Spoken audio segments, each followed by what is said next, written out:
سبيل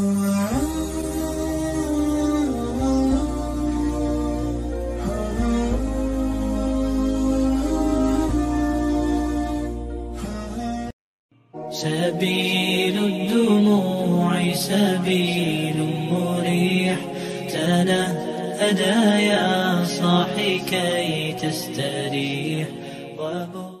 السلام عليكم ورحمة الله وبركاته. الحمد لله والصلاة والسلام على رسول الله وعلى آله وأصحابه ومن والاه. أشهد أن لا إله إلا الله وحده لا شريك له وأشهد أن محمدا عبده ورسوله وصفيه وخليله أدى الأمانة ونصح الأمة وجاهد في سبيله حق جهاده. Ikhwafillah rahmatullah, insyaallah pada hari ini kita mengkaji surah Al-Hujurat, salah satu surah yang berkenaan terutama tentang akhlak kita kepada Allah dan Rasulnya, akhlak kepada sesama umat Islam dan akhlak kepada sesama umat manusia. Ini penting karena inti dari agama itu adalah akhlak. Nah, kita ini mengerti bahwa akhlak itu di dalam kehidupan ini dibagi menjadi dua. Ada akhlak yang didasarkan atas ini ya, kita menyebut sebagai etika atau kita menyebut sebagai budi pekerti ya, atau apalah, banyak istilah yang lain. Misalnya budi pekerti. Nah, ada yang kedua namanya akhlak. Ingin kita bicara ini dulu sebelum masuk ke surahnya.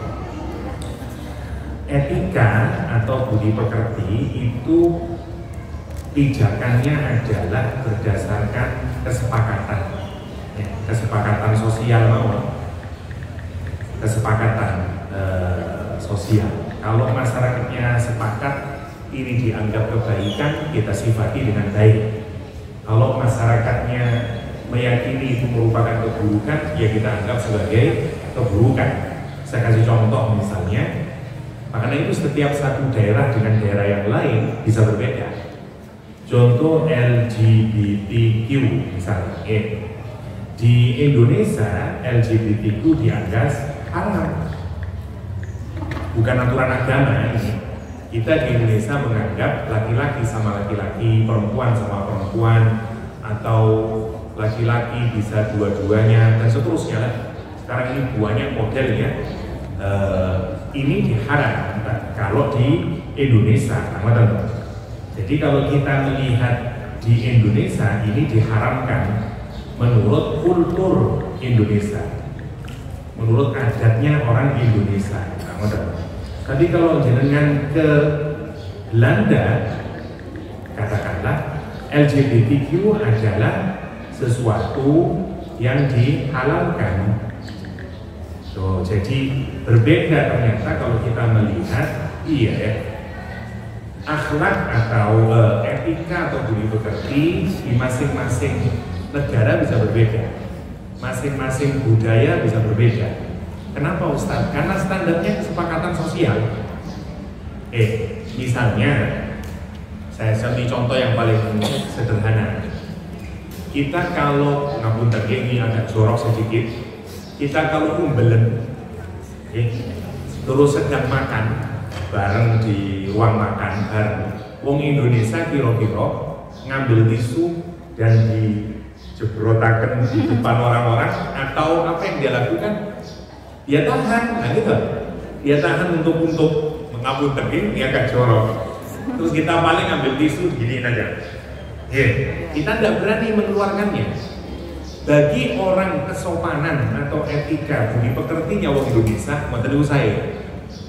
Atau saya kasih drama yang tidak terlampau menjijikan lah. Jenengan datang ke calon mertua, waktu dulu.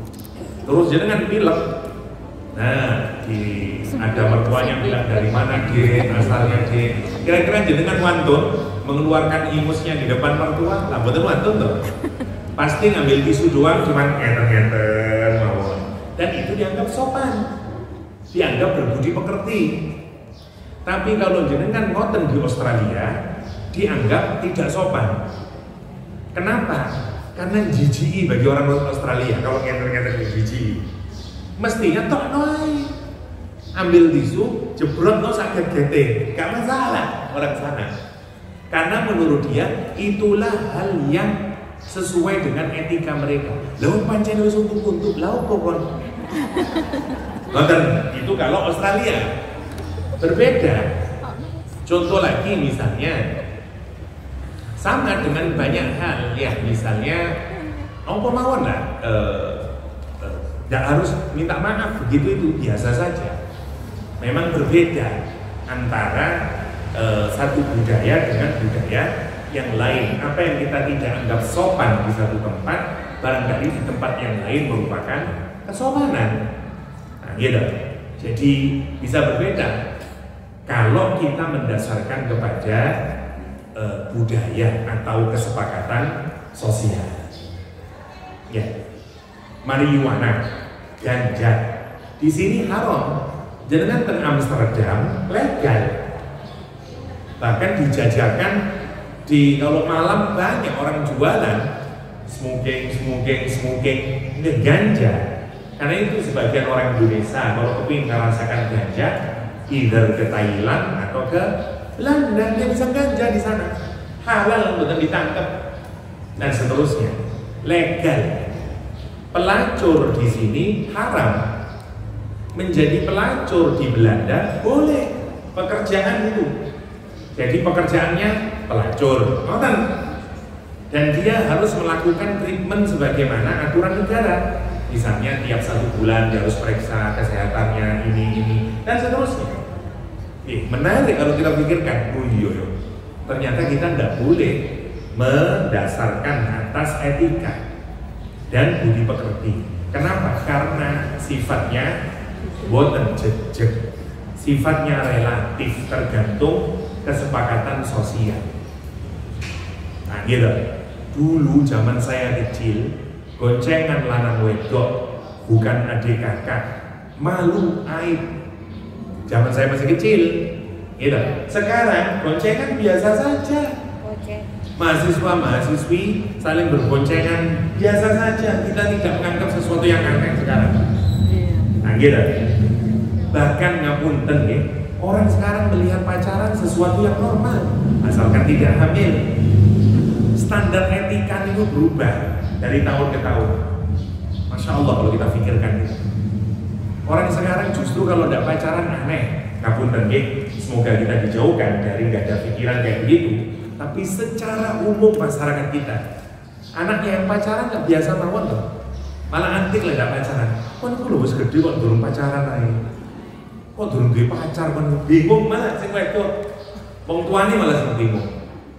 Saya di Surabaya, tetangga mertua saya orang Surabaya, tetangga saya anaknya perempuan sudah lulus kuliah. Hari Sabtu saya dengar sendiri nih kalimatnya. Kon niku lho metu kok kono lho. Cek ini ndang itu pacar tau apa ngono cuk meneng omahe. Saya dengar sendiri itu ibu yang ngomong. Masya Allah kalau kita pikirkan. Nah, apakah kita akan beretika, berbudi pekerti berdasarkan aturan kesepakatan sosial? Tentu boten, karena sifatnya relatif. Nanti jenengan bingung, iya ya, terus apa yang saya pegangi? Nah, beda dengan akhlak, karena akhlak itu datangnya bukan dari kesepakatan sosial. Datangnya dari sini, datangnya dari Allah Al-Khaliq. Nah, Allah itu Al-Khaliq.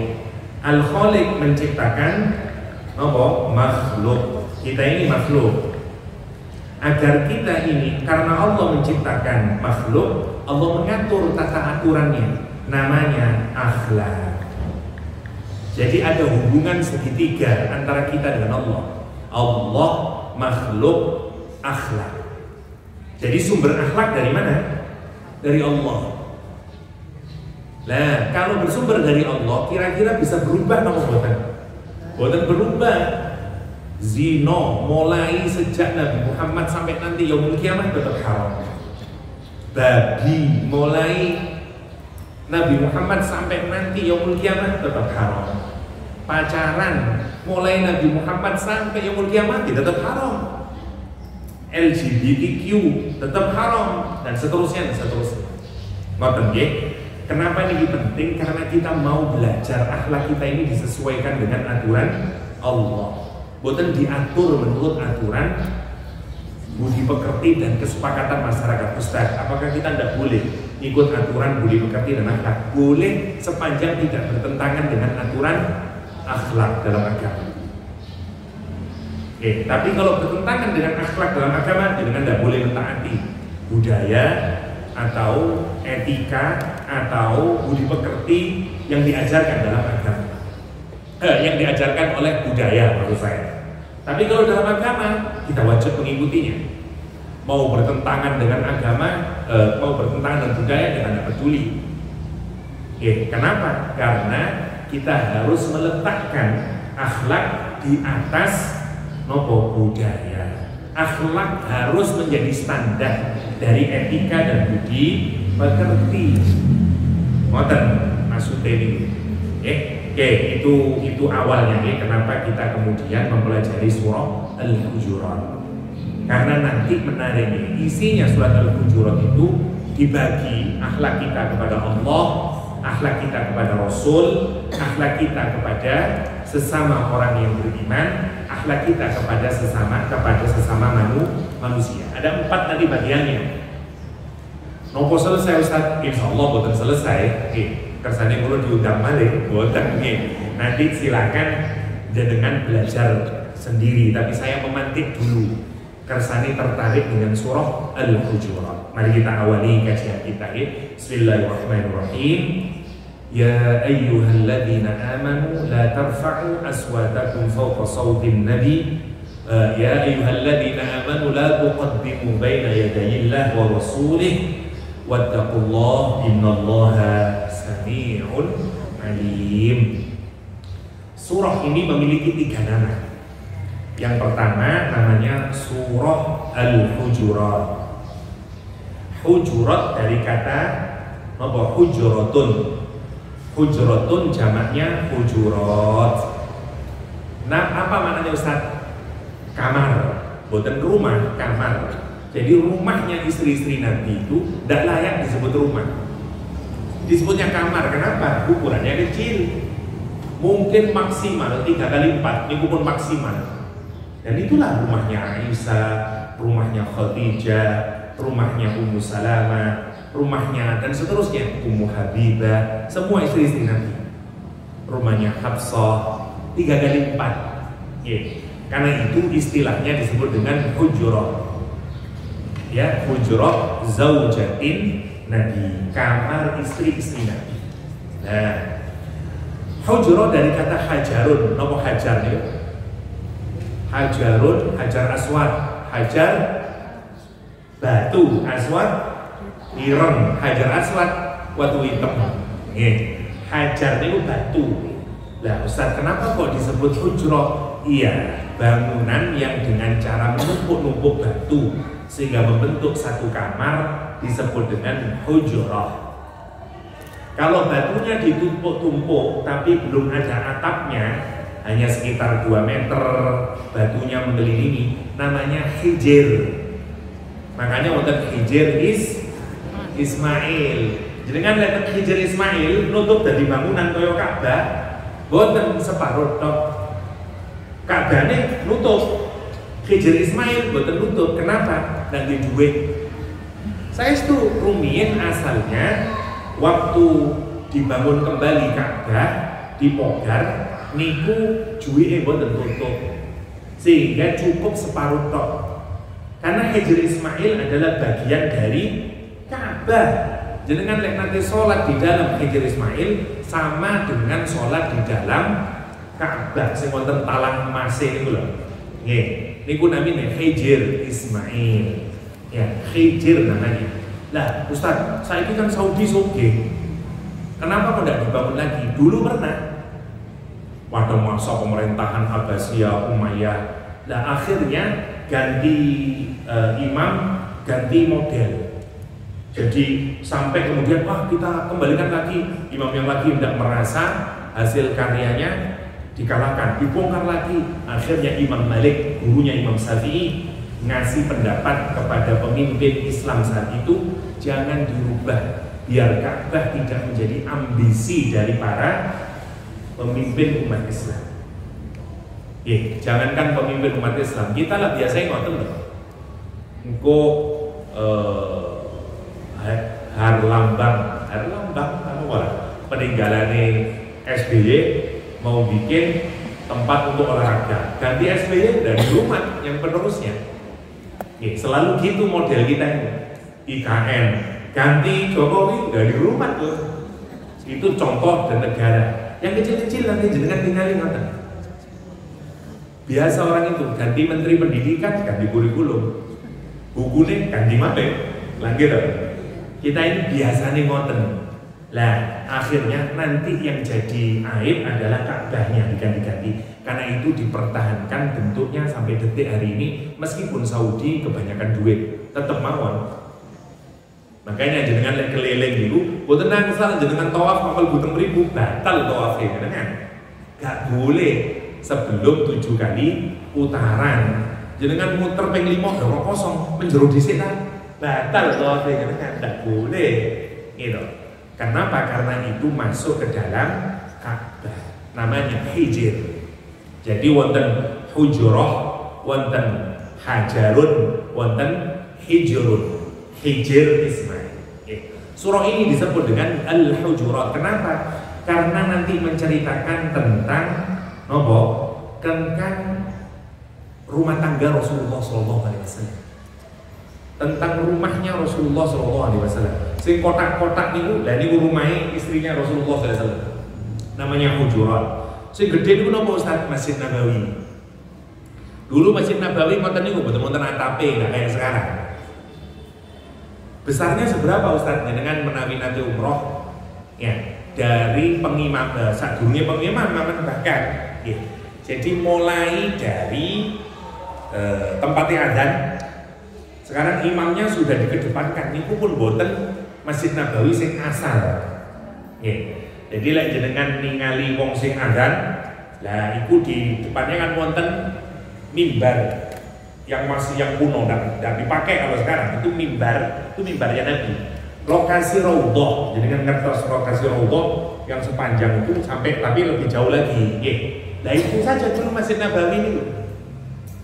Depannya yang jenengan biasanya lewat kalau mau ziarah, antri lewat di depan itu. Nah itu dulu itu sudah tambahan.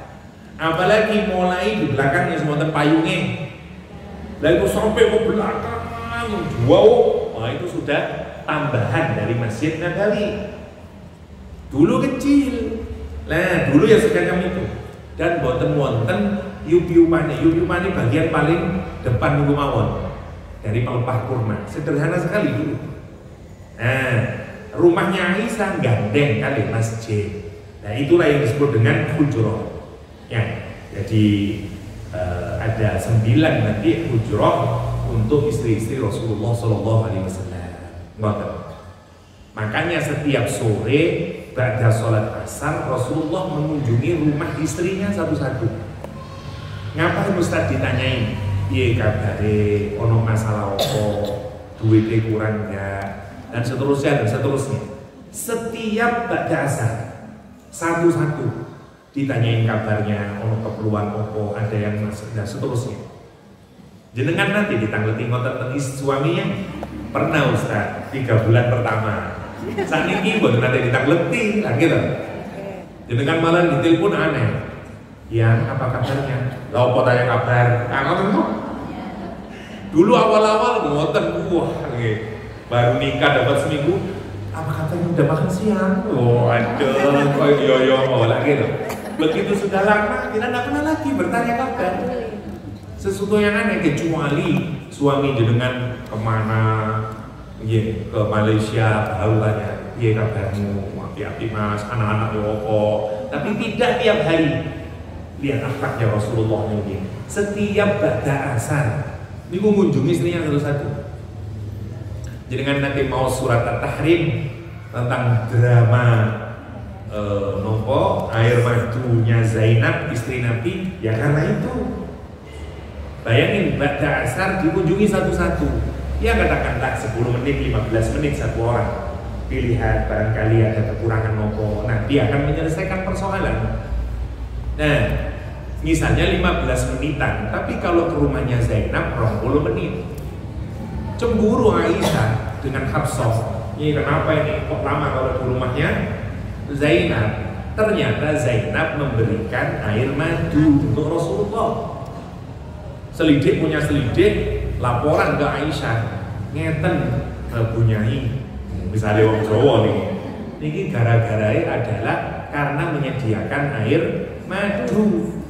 Akhirnya nopo Aisyah kali Hafsah radhiyallahu anhuma, gini saja, nanti pokoknya kalau Rasulullah datang ke rumah kita harus ngomong dari mulut Rasulullah SAW keluar bau busuk. Wong cemburu niku ngoten nggih, wantik-antik nangis. Bener, Rasulullah datang ke rumahnya Hafsah di sore hari itu. Langsung Hafsah menyatakan, "Ya Rasulullah, inni ajidu riha maghafir." Ya Rasul, saya membaui bau yang tidak sedap dari mulutnya. Kaget Rasulullah, saya enggak makan apa-apa. Tadi saya cuman makan atau minum air madu di rumahnya Zainab, tapi bau ya Rasulullah. Nopo kata Rasulullah, oh ya wis, lek awak rupanya ndak suka membau madu, gini saja, saya selamanya ndak akan minum madu lagi, agar engkau senang. Ini gua akhlaknya kan Nabi.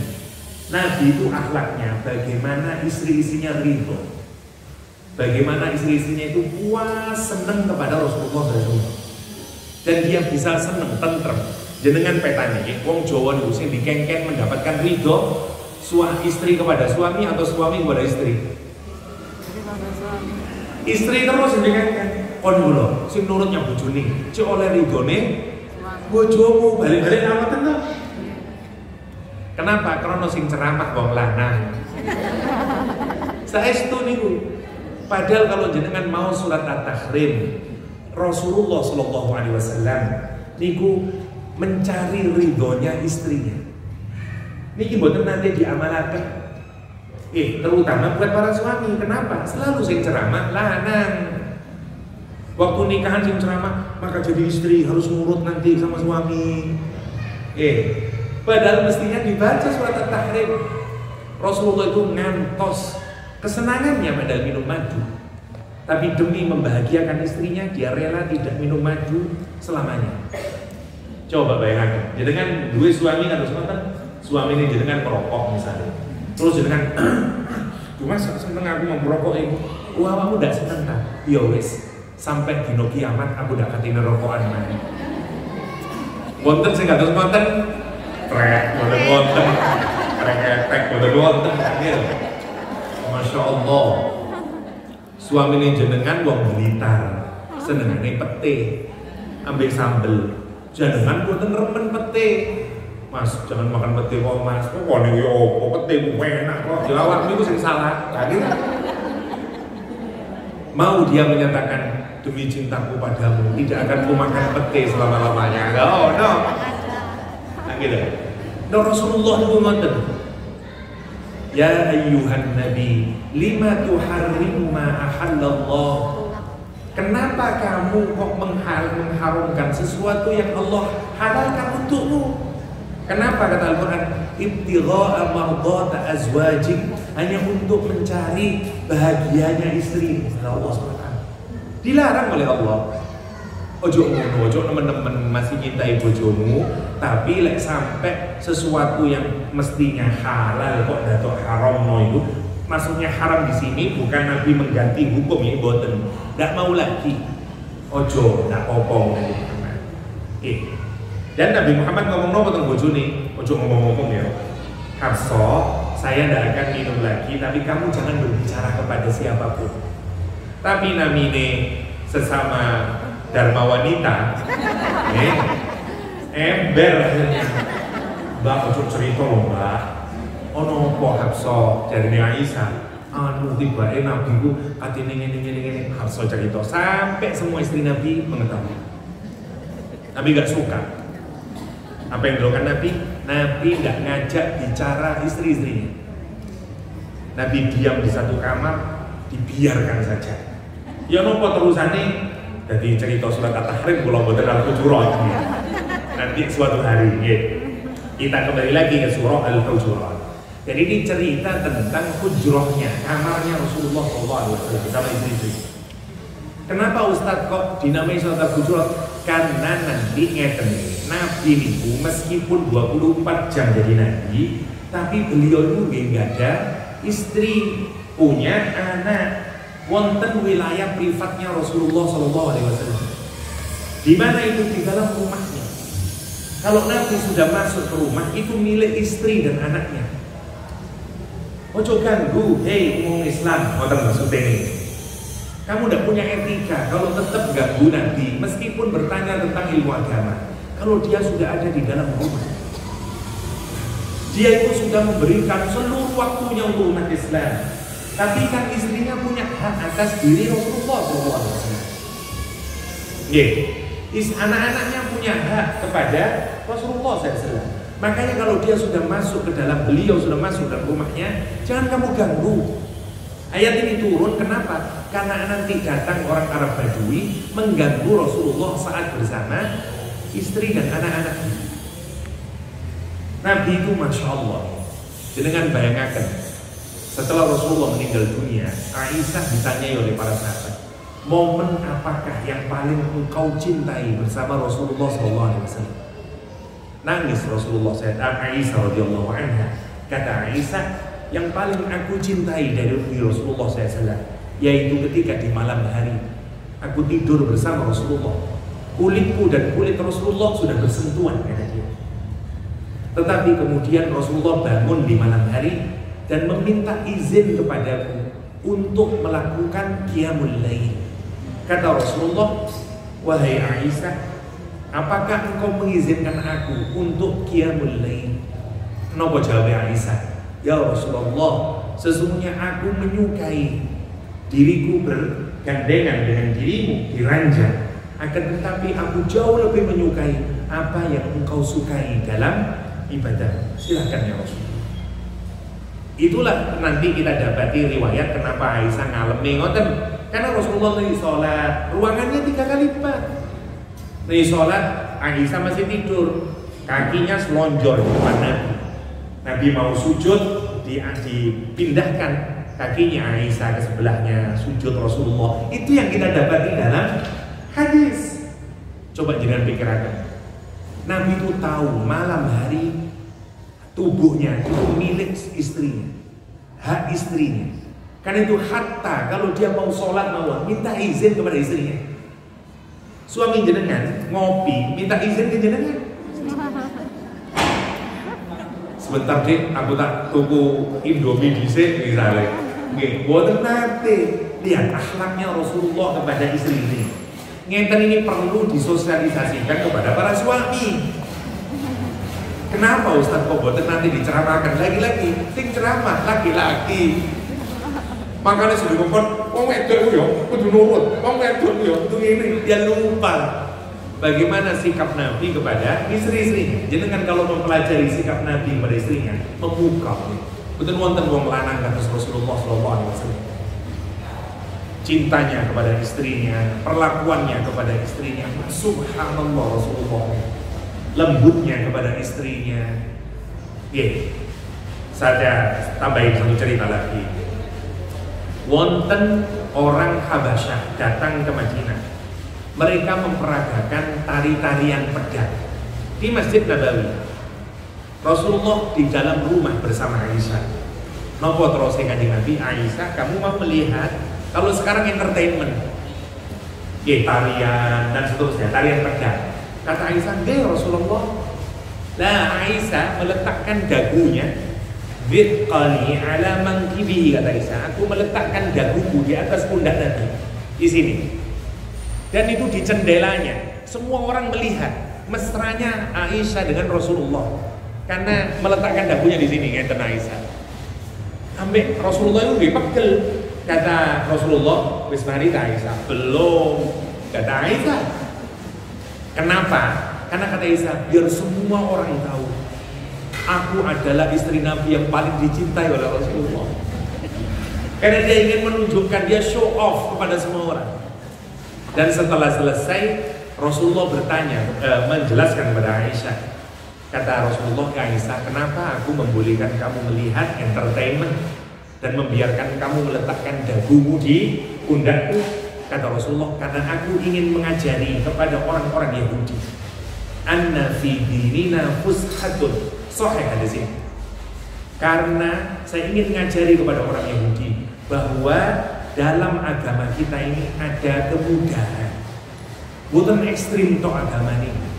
Entertainment haram. Cuma nonton, bukan apa-apa selama bukan nonton maksiat.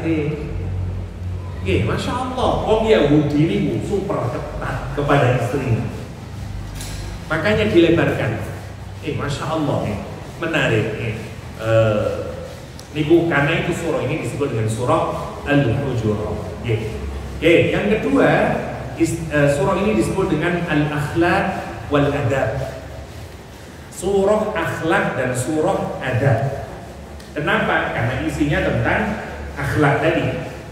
Akhlak kepada Allah, akhlak kepada Rasulullah, akhlak kepada sesama orang beriman, dan akhlak kepada sesama umat manusia. Harapannya nanti ngaji surah Al-Hujurat ini bukan sekedar pengetahuan. Monggo habis ini nanti kita terapkan.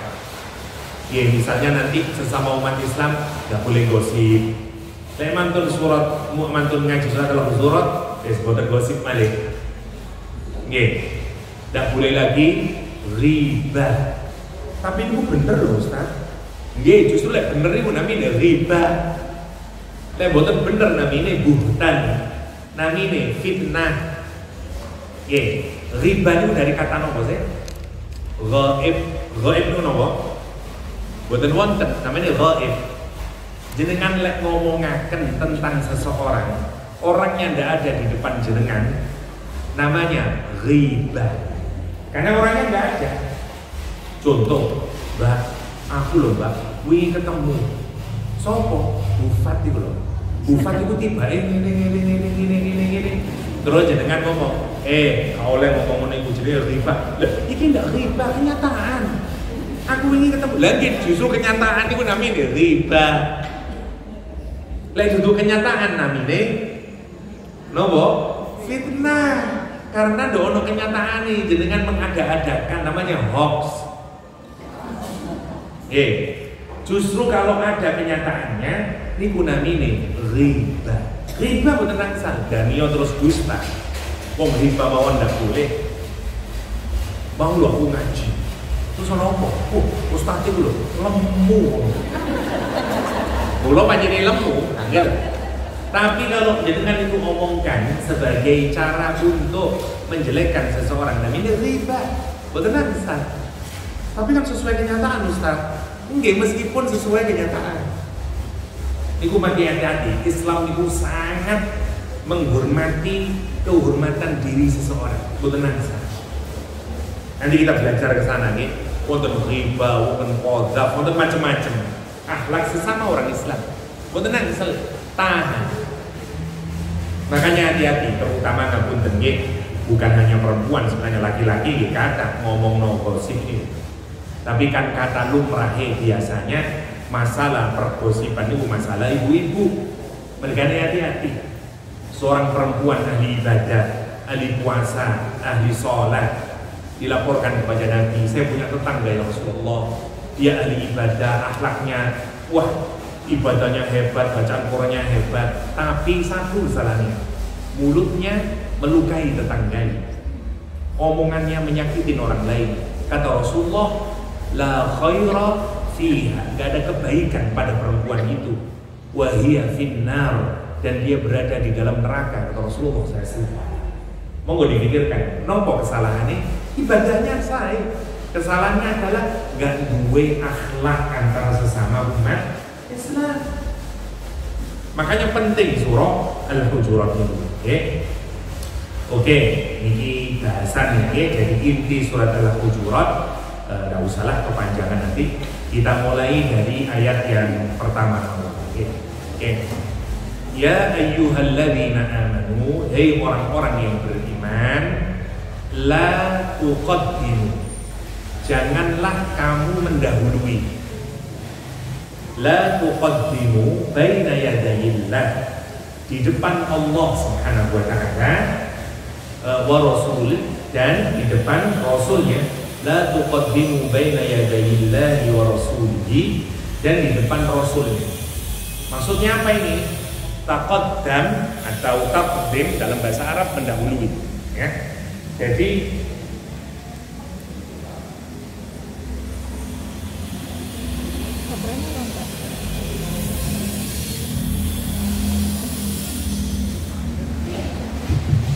boten niku ning mulut kok. Oh niku dismati.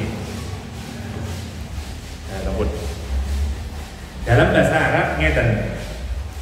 Takdim itu, misalnya ini satu, ini kita di belakang. Kalau jenengan di hadapannya, namanya takdim, atau namanya tuqaddim bahasa Arabnya. Makanya Quran menyatakan la tuqaddimu, jangan kalian mendahului di depan Allah dan Rasulnya.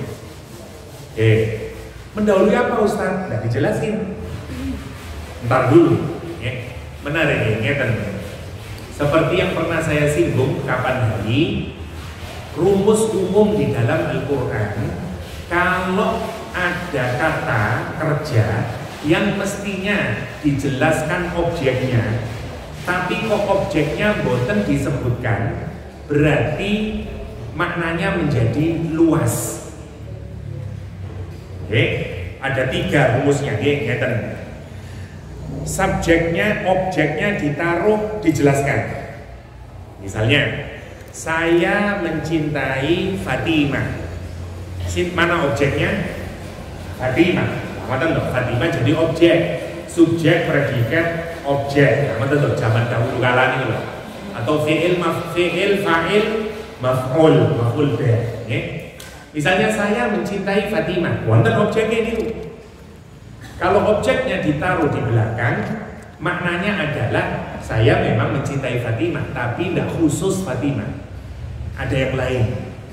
Saya mencintai Fatimah, tapi aku yang menyintai Khadijah, yang menyintai Marfu'ah, yang menyintai Angelina, misalnya, yang menyintai Sopola dan seterusnya, nah gitu. Niku kalau objeknya ditaruh di belakang. Satu, ingat-ingat nih, karena perubahan objek itu penting dalam bahasa Arab. Yang kedua, kalau objeknya ditaruh di depan, maknanya khusus. Contoh, Fatimah, aku mencintai. Berarti saya hanya mencintai Fatimah. Siapapun perempuan tidak ada yang saya cintai, kecuali cuma Fatimah. Caranya dalam bahasa Arab, objeknya ditaruh di depan. Fatimah, aku mencintai. Berarti tidak wis yang lain saya tidak cintai. Cuman beda meletakkan objek, maknanya berbeda dalam bahasa Arab. Hati-hati jenengan tadi diomongin wong Arab. Iki objeknya di bundi. Ana uhibbu supermi misalnya, atau ana uhibbu Indomie, yang kan wonten iklan wong Arab itu. Saya mencintai Indomie, jangan GR, itu ya seneng supermi, ya seneng yang lain. Tapi supermi ya baru ana uhib, wah berarti cuma supermi tok. Lah, yang ketiga objeknya dibuang. Ana uhib, saya mencintai. Nah ini apa berarti? Berarti lagi dibuang objeknya, sopo yang dicintai. Manten rumusnya dalam bahasa Arab. Berarti yo cintai Fatimah, Isa apa beres, pokoknya wedok tak cintai. Nah itu namanya ana uhib. Nah sekarang lihat ayat ini. La tuqaddimu baina yadayillah wa rasuli. Jangan kamu mendahului Allah dan Rasulnya. Mendahului apa? Lamatan toh? Jangan pikirkan. Ya mendahului apa? Lah enggak disebutin di sini nih. Ini pentingnya kita memahami. Mestinya lah disebutin Ustaz ya. Iya. Mestinya jangan mendahului apa? Ketentuan Allah. Jangan mendahului nopo lah hukumnya Allah. Jangan mendahului perkataannya Allah dan Rasulnya. jangan mendahului ketentuan Allah dan Rasulnya. Nah, begitu kan? Macam-macam, tapi ayat ini menarik. Ayat ini menjelaskan la tuqaddimu baina yadayillah wa rasulih. Tidak dikasih batasan. Karena itu nanti para ulama mengartikan semuanya. Ucapan kita, pikiran kita, tindakan kita, keputusan kita, nopo mawon, jenengan tidak boleh mendahului Allah dan Rasul. Misalnya, jenengan mau melangkah, ini oleh tidak ya usah oleh ayat. Jenengan derek berakhlak kepada Allah dan Rasul. Tapi jenengan melangkah istiqra, ikilah nurut agama, nurut Allah dan Rasul boleh tidak? Boleh, ya wis, saya lakuin. Berarti jenengan tidak mendahului Allah dan Rasul. Ucapan juga begitu. Sonhor, halal halal ayat. Padahal belum jenengan tidak mengoreksi dulu ketentuan Allah dan Rasulnya berkenaan dengan sonhor itu nopo. Jenengan boten mendahului, lah jenengan punya adab tembus Allah. Jenengan boten gak ada adab tembus Allah dan Rasulnya jika dalam memutuskan sesuatu, dalam berkata, dalam bertindak, dalam bersikap, jenengan boten mikir Gusti Allah kali Rasul dulu. Mangke monggo diterapkan ya. Aku ini kalau melakukan apapun, ngambil sikap, ngambil keputusan, mau berpikir, mau mengeluarkan kata-kata apapun, apakah saya mendahulukan ketentuan Allah dan Rasul? Kalau jenengan membatasi diri, ya apa sih? Nurut Allah dulu, nurut Rasul kayak apa? Kalau jenengan begitu, jenengan beradab ya Gusti Allah dan Rasul. Kalau tidak begitu, tidak punya adab. Ustaz, ayat ini berkenaan dengan apa? Ayat ini berkenaan dengan ini. Imam Mawardi menceritakan anna nabiyya anfada 24 rajulan min ashabihi ila Bani Amir. Rasulullah mengutus 24 sahabatnya ke satu kampung namanya Banu Amir. Faqataluhum, kemudian ternyata Banu Amir ini alih-alih menerimanya dengan baik tapi justru memeranginya. Sehingga dari 24 ini terbunuh semuanya illa salasatan, kecuali 3 orang ta'akharu anhum, yang 3 ini telat datangnya. 24 kirim, yang 3 ini telat datangnya, makanya dia selamat. Ya, fasalamu wa angkafu ilal Madinah.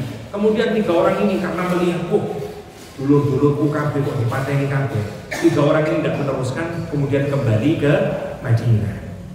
Falaku rajulaini min Bani Sulaim. Dia kemudian bertemu dengan 2 orang laki-laki dari kampung Banu Sulaim. Fasa'aluhuma, maka 3 sahabat Nabi ini bertanya, fulan, kamu datang dari mana?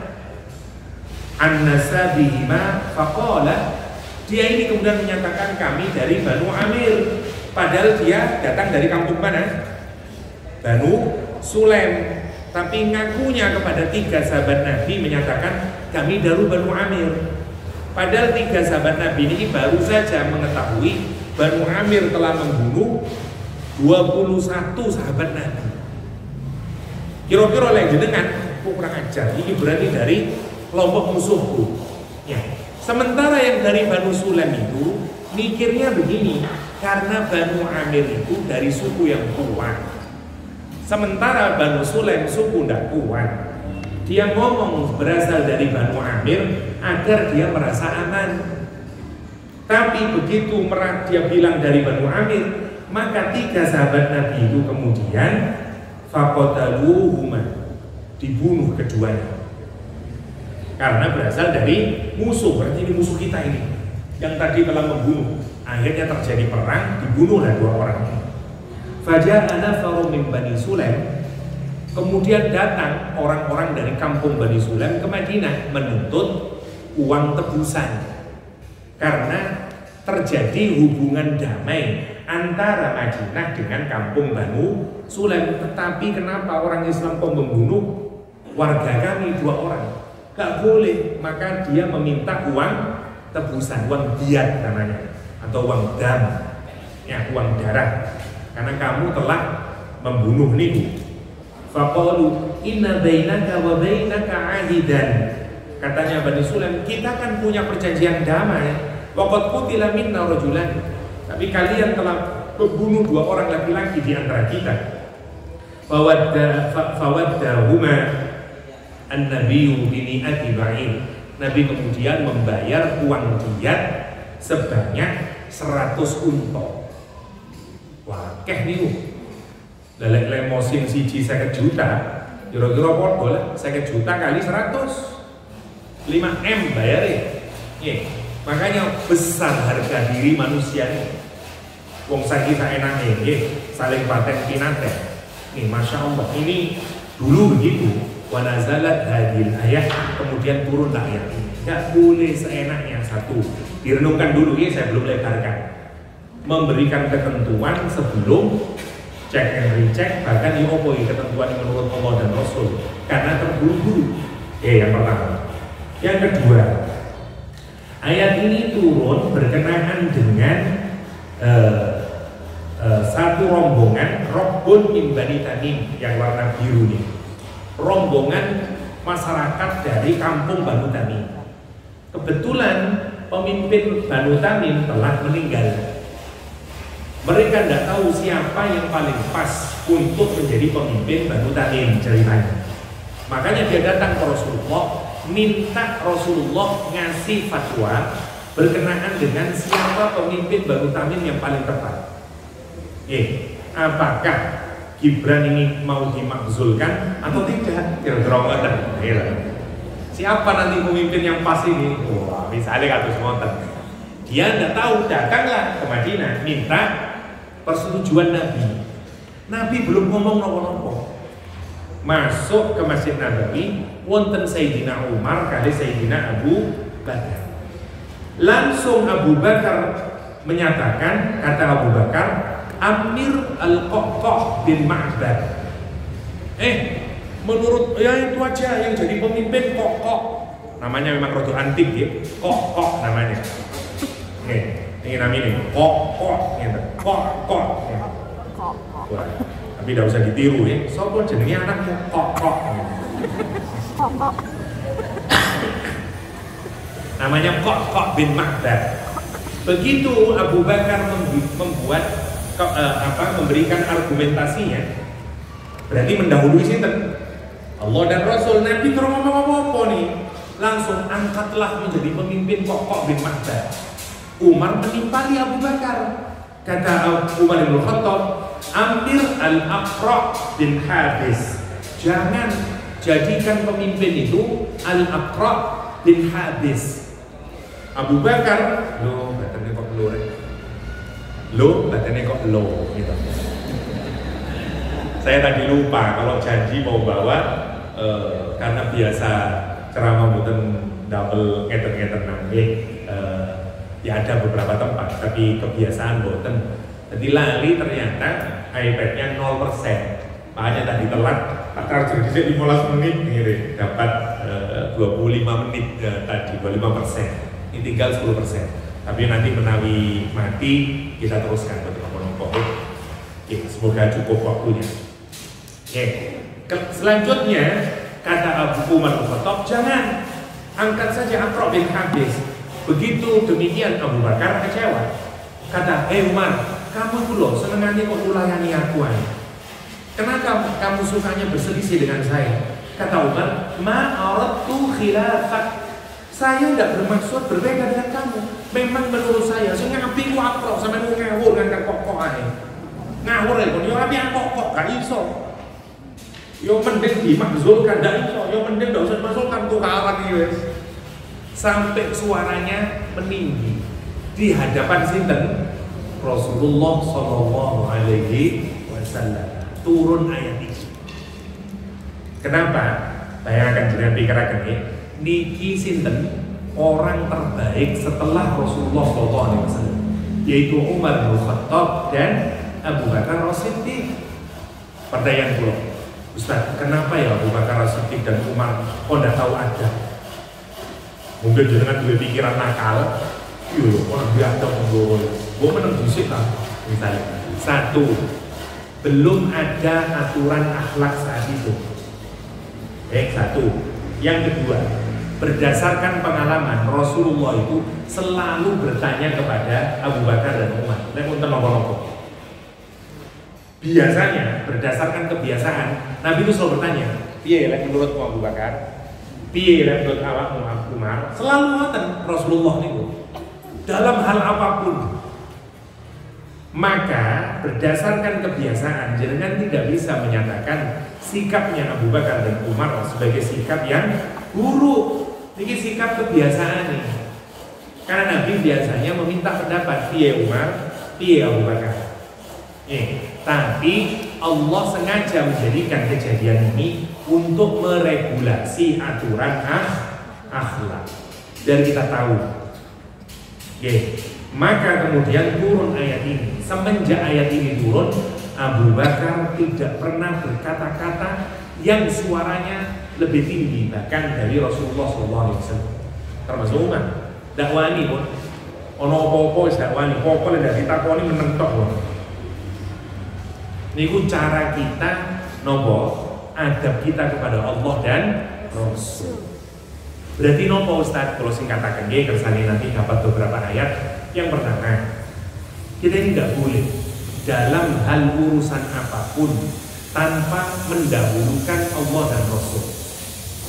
Lek pun wonten ayat Al-Qur'an, wonten hadis ingkang sahih, kedah napa sami'na wa ata'na. Boten usah tapi kok ngeten Ustaz nggih. Tapi kok ngeten Ustaz, itu tandane jenengan boten ada adab kang Gusti Allah. Lek wis jelas wonten ayat Al-Qur'an iki, lek pun jelas wonten hadise, monggo manut. Meskipun kita belum bisa melaksanakan barangkali, tapi pun taslim sami'na wa ata'na.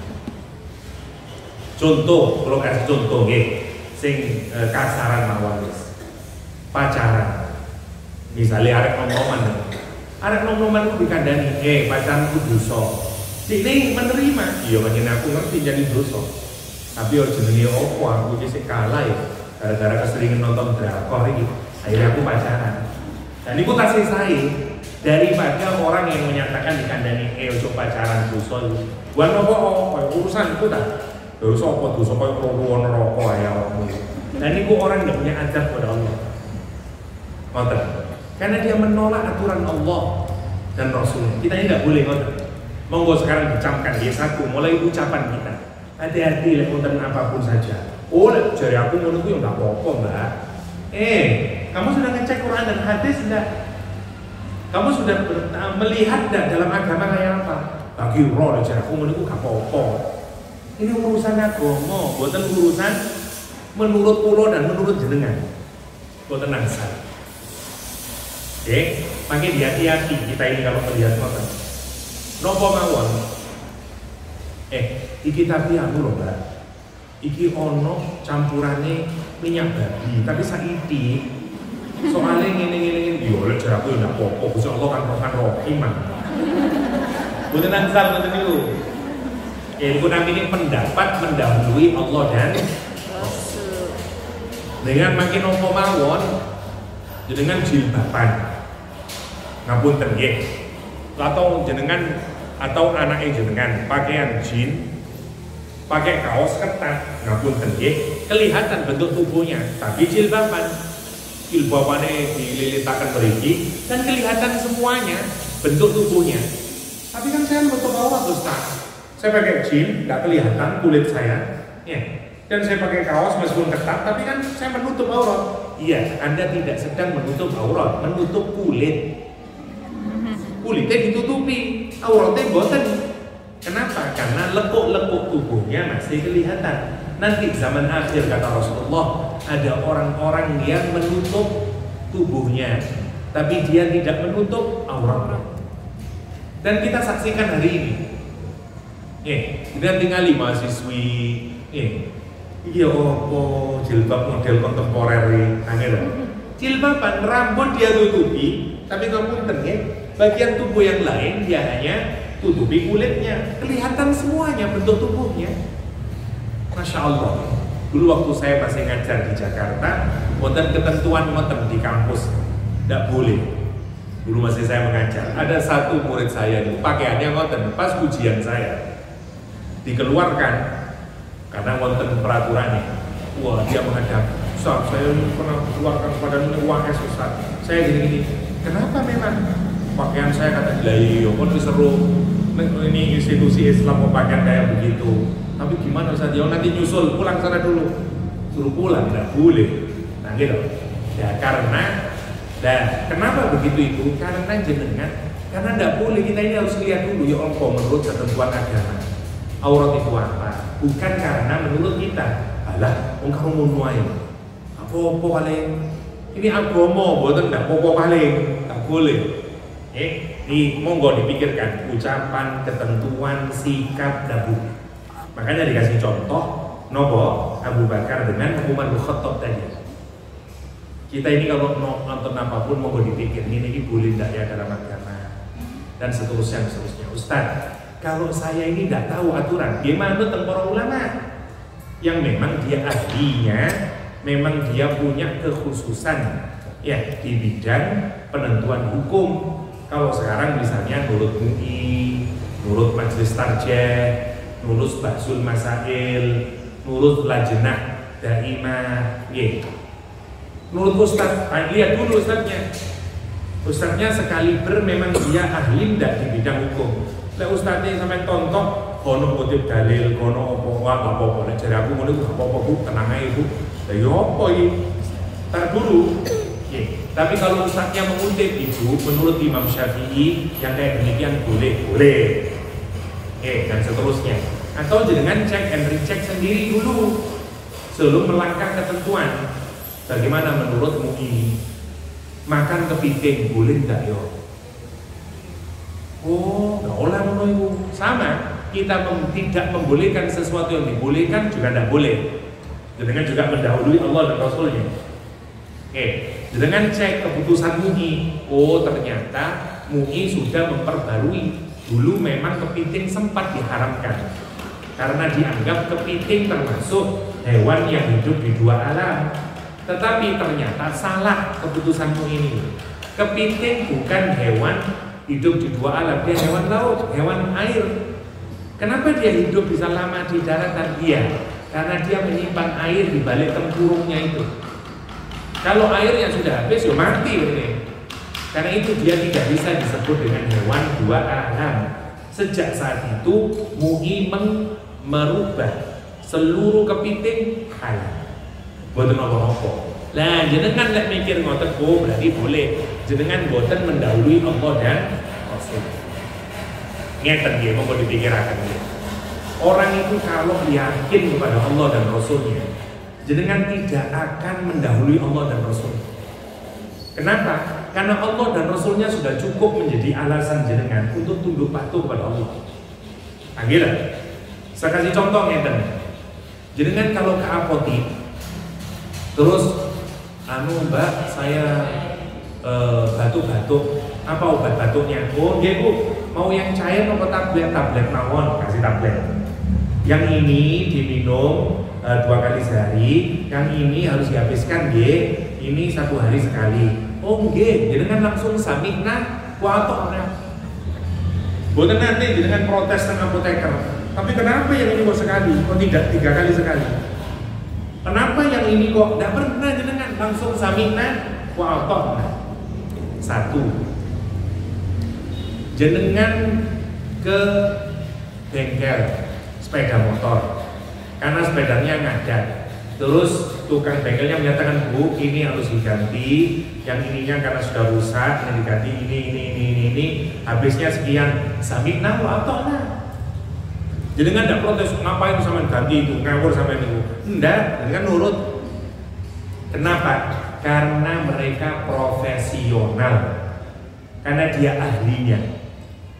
Jenengan zaman kuliah rumiyin, dosen ini jenengan nyoret-nyoret, ini ganti begini, ini ganti begini, jenengan nopo? Samikna wa ta'na. Kenapa? Karena jenengan mengakui dosen saya lebih pinter daripada saya. Nek uangnya boten nurut, boten kula tanda tangani. Kula dosen, nek boten nurut ini begini, anu Pak, lah wis kagak ngomong kok dosen. Dan saya tanda tangani sampai kapan pun dari lulus kok. Ngoten. Kenapa? Karena saya lebih ahli. Sekarang mau dipikirkan. Kenapa terhadap ketentuan Allah jenengan kok ngeyel? Kenapa kita ini kok ngeyel? Padahal Allah itu Al-Alim, Maha mengetahui, Al-Hakim, Maha bijaksana. Nah gitu. Kenapa ya babi itu kok diharamkan? Padahal kan, Masya Allah. Kok yang aku tekerai loh, samina wa atokna. Kenapa yang Gusti Allah kita tidak bisa samina wa atokna? Butuh alasan. Yang butuh alasan itu orang di luar Islam. Itu butuh alasan. Orang yang di luar Islam, kenapa ya orang Islam tidak makan babi? Oh mungkin krono cacing pitahe. Oh mungkin krono. Nah jenengan mau Islam, betul itu alasannya. Kenapa jenengan buatan babi? Karena Gusti Allah mengharamkan babi. Cukup.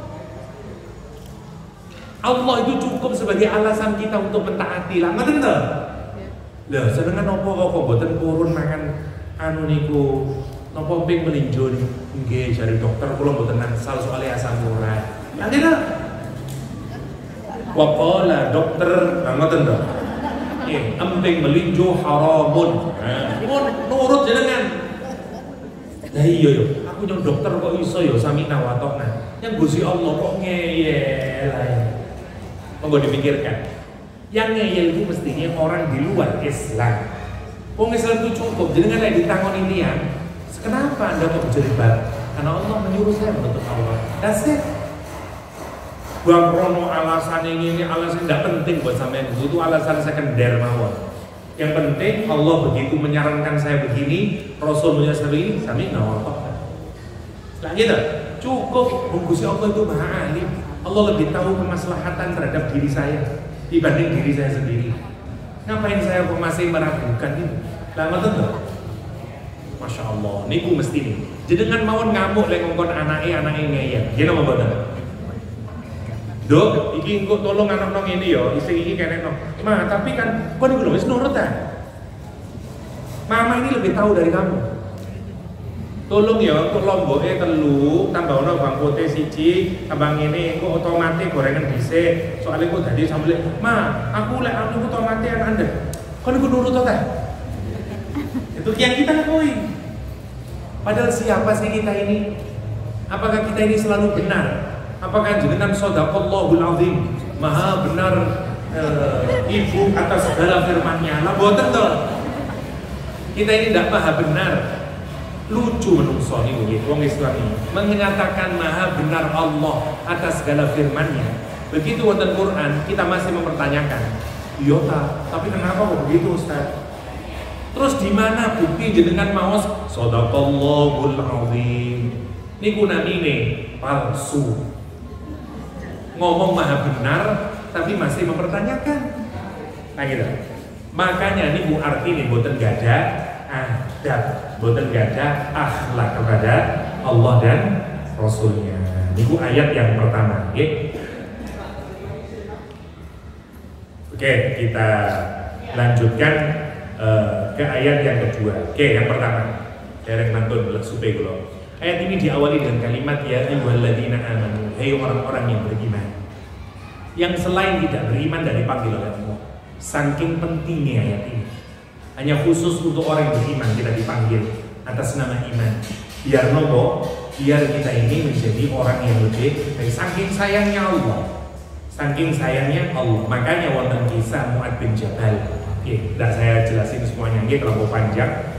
Ketika Rasulullah SAW mengutus Mu'adz bin Jabal ke Yaman untuk ngajari Islam, Rasulullah SAW bertanya kepada Mu'adz bin Jabal. Kata Rasulullah SAW kepada Mu'adz bin Jabal, bima tahkum, dengan apa kamu nanti berhukum wahai Mu'adz? Karena kamu nanti akan pergi ke Yaman ngajari wong Yaman agama. Kata Mu'adz bin Jabal, kitabillah ya Rasulullah, saya akan menghukum, memberikan ketentuan berdasarkan kitab Allah. Fa'ilam tajid, kalau kamu tidak mendapati dalam kitab Allah di sunnati Rasulullah, dengan sunnahnya Rasulullah SAW. Qala fa'ilam tajid, kalau kamu tidak mendapati di sunnah Rasul, ajtahidu ra'yi, saya akan menggunakan akal sehat saya. Fadharaba fi sadrih, Nabi kemudian menepuk dadanya, menyentuhkan tangannya ke dadanya sambil berkata, alhamdulillahilladzi waffaqa rasulah Rasulillah sallallahu alaihi wasallam lima yarda Rasulullah. Apa kata Rasulullah? Segala puji bagi Allah yang telah memberikan taufik kepada utusan dari utusannya Allah terhadap sesuatu yang Allah dan Rasulnya ridho. Senang Rasulullah kepada Muadz bin Jabal. Kenapa? Karena beliau meletakkan pendapatnya setelah Allah dan Rasul. Nanti monggonge, jadi kan gak ada keputusan apa mau. Saya mau ngapain saja, mari kita dasarkan kepada Allah Subhanahu wa Ta'ala. Kalau di dalam tafsir, apa maknanya mendahulukan itu? Satu, la taqulu khilafal kitab was sunnah. Tidak boleh berkata menyelisihi Quran dan sunnah. Yang kedua, naha ayatakallamu baina yaday kalamihi. Tidak boleh berkata-kata di depan kalamnya Allah dan Rasulnya. Yang ketiga, la taftatu ala Rasulillah bisyai'in hatta yaqdiyallahu ala lisanih. Tidak boleh kita memberikan fatwa terhadap sesuatu sebelum Allah dan Rasulnya memberikan ketentuan hukum. La tabtu amran dunallah rasuli min syara'i dinikum. Tidak boleh kita memberikan keputusan dalam hal agama dan seterusnya. Kata Sofyan As-Sauri, la tuqaddimu maksudnya biqaulin wala fi'lin, baik dalam ucapan atau tindakan. Kata Imam Hasan Al-Basri, la tad'u qabla al-imam.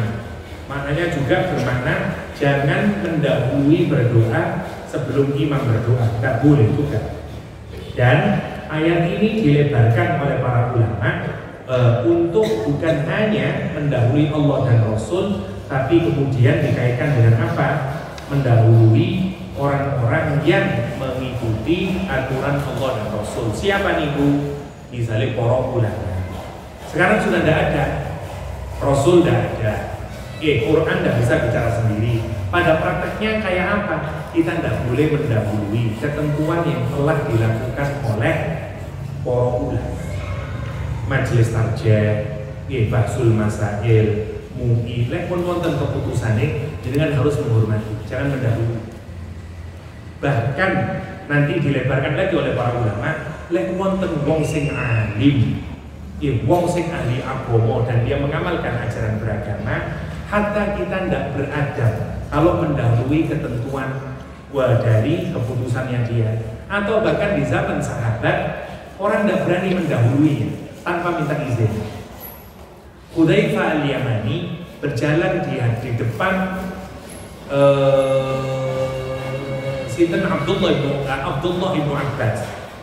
Nopo terus Anas bin Malik, seingat saya Anas bin Malik yang menyatakan, kenapa kamu kok tidak punya adab berjalan di hadapan keluarga Rasulullah SAW? Makanya ini juga jadi adab. Jangan misalnya ketemu, misalnya wong Jawa gitu, ketemu wong sepuh, jangan dahului. Dalam adatnya orang Indonesia ini, adatnya wong Jawa, kalau ada wong sepuh, jangan tidak mendahuluinya dalam berjalan, kecuali jangan minta izin. Ibu, Florian monggo nak, lama tentu. Jangan lek bulu saya dianggap wong duwe, budak duwe, ada bagi akhlakmu sopo, wancanya duwe dulu, lama tentu. Minimal kita tintin kalau ada orang yang lebih tua dari kita, tintin, kamu tentu Florian, monggo. Nah, ini namanya diadab dalam agama, hatta kepada orang yang soleh.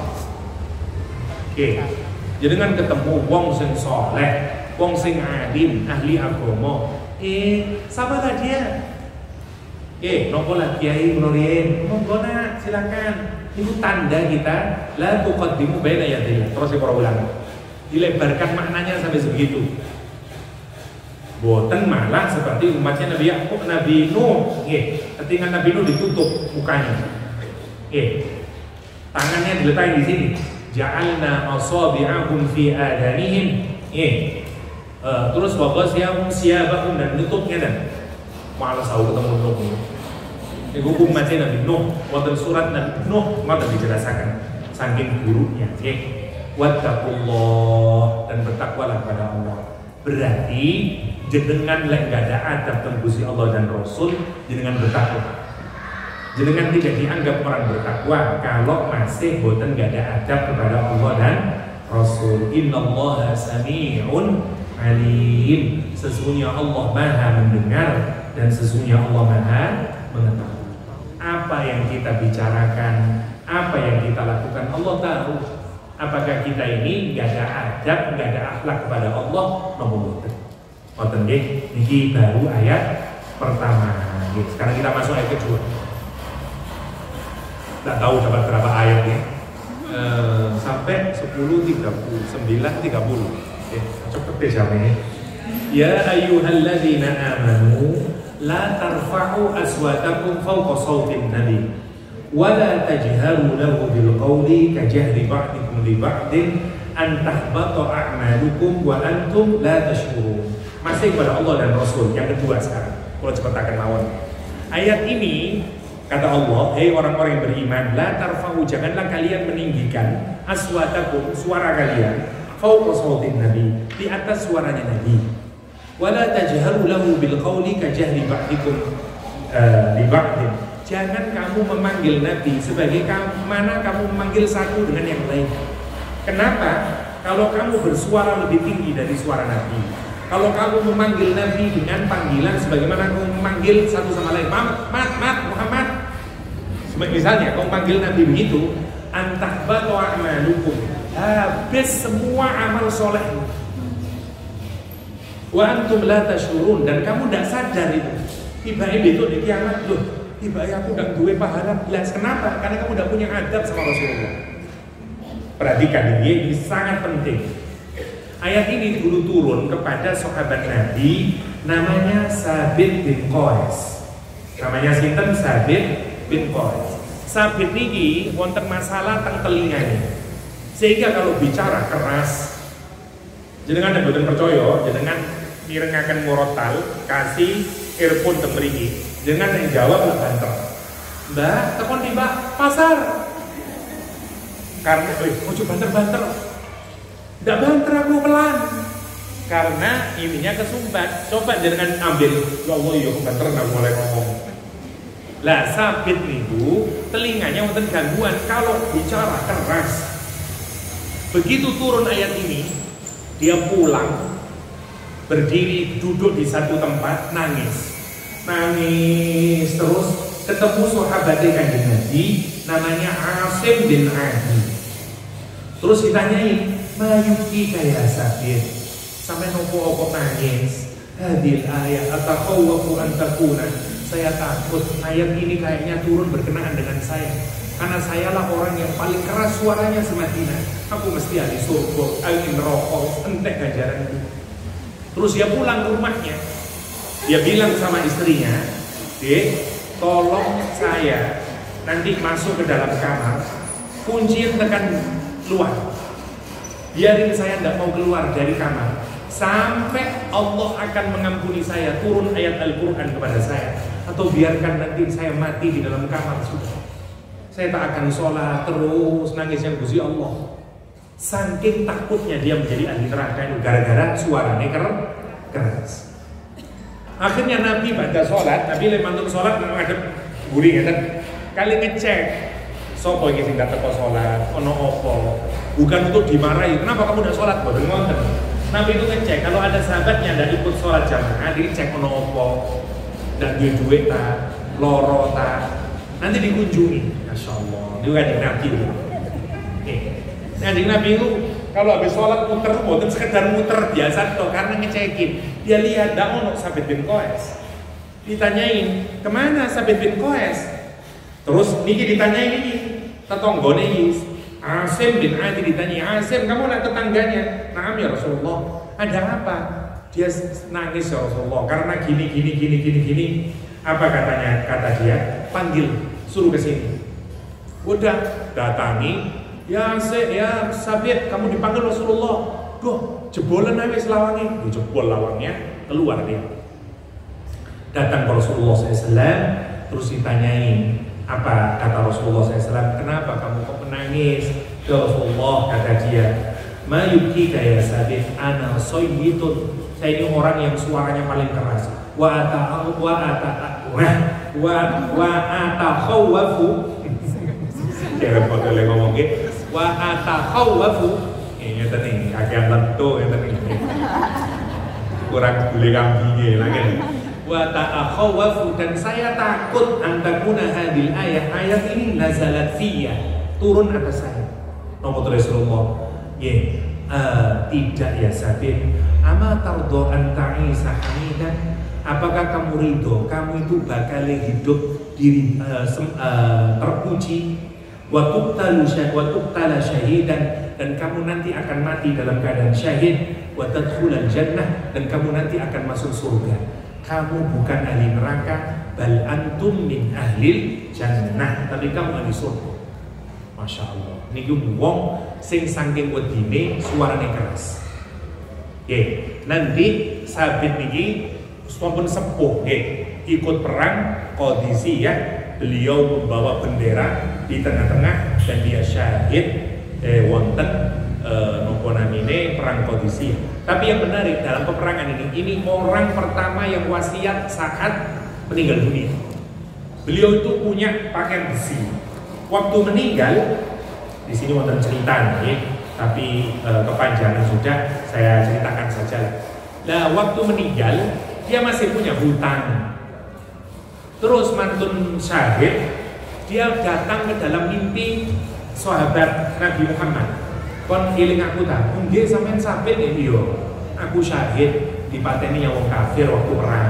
Nggih. Nah terus lambiku iku dijepik yang sahabatnya Kanjeng Nabi. Saiki dicolong, dijepik lambiku, mestine lah harus dia miliknya keluarganya Sabit toh. Nah ini diambil, saiki didelek di rumah di pojokan kono. Dia menaruh baju besiku di atas tempat air, terus ditutupi dan seterusnya. Tolong bilang sama jenderal perang Khalid bin Walid untuk mengambil itu, dan tolong nanti berikan kepada Abu Bakar As-Siddiq, kata dia, untuk apa? Agar membayarkan hutang saya, karena saya berjanji memerdekakan budak sekian-sekian. Bener, tapi katanya Sabit dalam mimpi, ojo ngomong-ngomong le awak mimpi, ngomong-ngomong iki wasiat. Benar diomongin ke Khalid bin Walid, dan sesuai dengan mimpinya diambil dan kemudian dibayar, baru dikasih tahu, iku mau tekan mimpi. Mau terus Abu Bakar, saya belum pernah melihat ada orang yang bisa memberikan nopo namine wasiat tapi dalam keadaan dia sudah meninggal dunia. Saking hebatnya sinten Sabit bin Qais, masya Allah. Niki saking hebatnya Sabit bin Qais, saking hebatnya. Niku Sabit bin Qais. Ya singkat ceritanya, niki mau. Nah terus yang nopo singkat ceritanya, kalau cepetakan mawon. Apa ya ayat ini? Jadi setelah turun ayat ini, apa yang terjadi? Umar itu kalau bicara sama Nabi sangat lembut. Sampai Nabi sering mengulangi, Opo Umar, krono wedi, suaranya lebih tinggi. Satu, termasuk Abu Bakarnya tengge, wong Arab, apalagi wong Badui, suaranya keras. Jenengan kalau dibandingkan dengan orang Sumedang, Ciamis, orang Jabar, wong Malang termasuk keras, apalagi wong Surabaya. Karena orang Sunda lembut-lembut ngomong ini, karena tradisinya ngoten. Punten. Lah kita nopo? Wah, namanya orang kita, nah kita. Wong Jawa lebih kenceng suaranya dibanding orang Sunda. Gitu. Saya pertama kali dulu zaman mahasiswa ke Sumedang. Wong Surabaya, kuliah di Surabaya. Ngomongnya keras-keras Surabaya. Om gini kok kalem-kalem guys. Punten. Aku kan koyo cek. Lah memang tradisinya begitu. Nah, orang kalau bicara antar sesama kita, suaranya tinggi, jenengan itu bukan berarti akhlak, tidak apa-apa. Misalnya jenengan ketemu orang Batak, ada apa kamu? Ya sama kok, terserah, gitu. Karena apa? Karena itu budayanya dewe-dewe. Tapi meskipun jenengan wong Batak, jenengan wong Badui, jenengan wong Surabaya, kalau ketemu Nabi, suaranya tidak boleh lebih keras dari Nabi. Kalau antar sesama kita tidak perlu, kamu Batak, jangan keras-keras. Tidak boleh jangan ngoten, itu budayanya wong Batak. Tapi kalau ketemu Nabi Muhammad nggak boleh. Niki akhlak. Ustaz, tapi kan sekarang Nabi sudah meninggal dunia.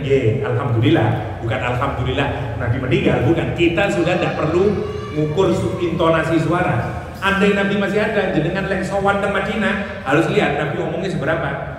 Yahya, apa kabarmu? Berarti saya, nggih Nabi. Itu tidak boleh lebih tinggi. Saya niku.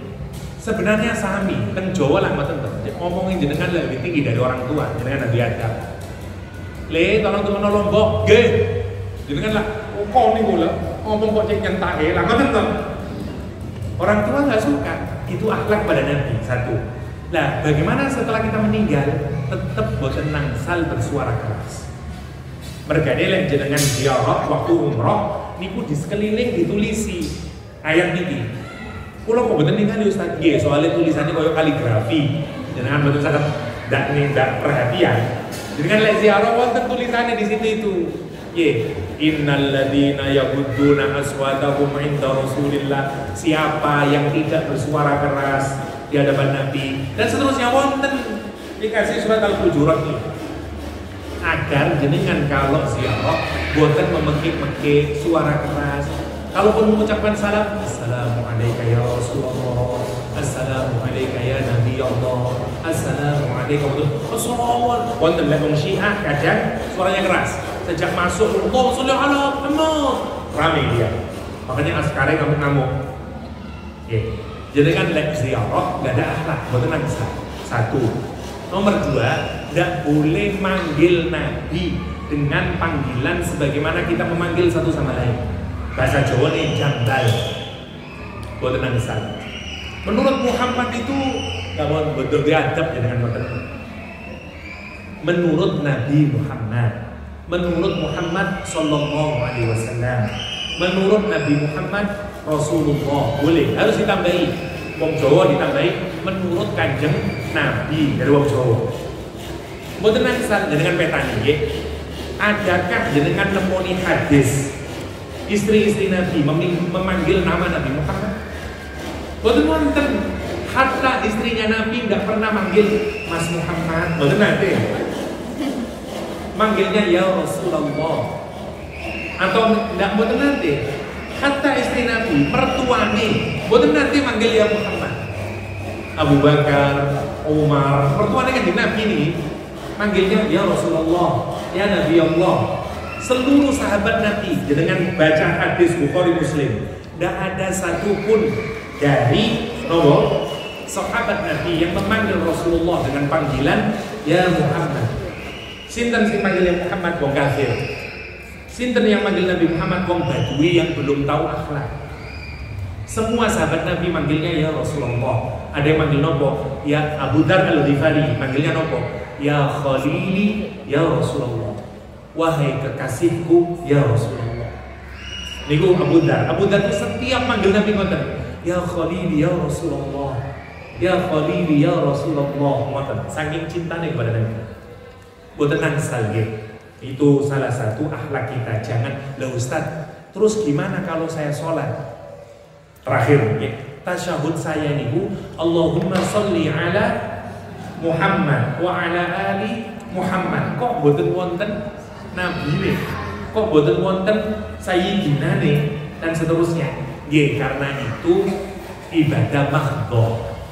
Karena di dalam hadisnya Nabi mengajarinya boten wonten Sayyidina nih. Allahumma sholli ala Muhammad wa ala ali Muhammad. Teman-teman Muhammadiyah, teman-teman salaf, kalau baca tasyahud boten-boten Sayyidina. Satu. Lah, terus orang NU kok pakai Sayyidina Ustaz? Pun tukaran masalah ini. Orang-orang NU memilih menambahi Sayyidina dianggap sebagai sunnah. Urusan tukaran niku wis barno niku orang-orang yang pun damel Sayyidina karena apa? Karena bentuk penghormatan kepada Nabi. Karena itu mau Allahumma sholli ala Sayyidina Muhammad wa ala ali Sayyidina Muhammad. Ngoten. Tapi kalau di luar jangan berkata Muhammad, mboten nangsal nggih. Nanti mulai sekarang itu kalau menurut Nabi Muhammad bukan ngoten. Jangan itu kalau menurut Muhammad tidak boleh nak. Kon ku sapa? Wong jenengan teng wong tiang sepai namun boten ngoten. Anak kula boten nate. Menurut Yahya, kok dibeng ya. Kon ku sapa? Lah boten nang saya. Ini bukan dari Nabi Muhammad, perhatikan ya. Ini bukan dari Nabi Muhammad, dari Allah. Allah yang menyuruh kita. Bukan Nabi Muhammad kepingin dapat gila hormat, boten. Allah yang menyuruh kita punya adab kepada Rasulullah.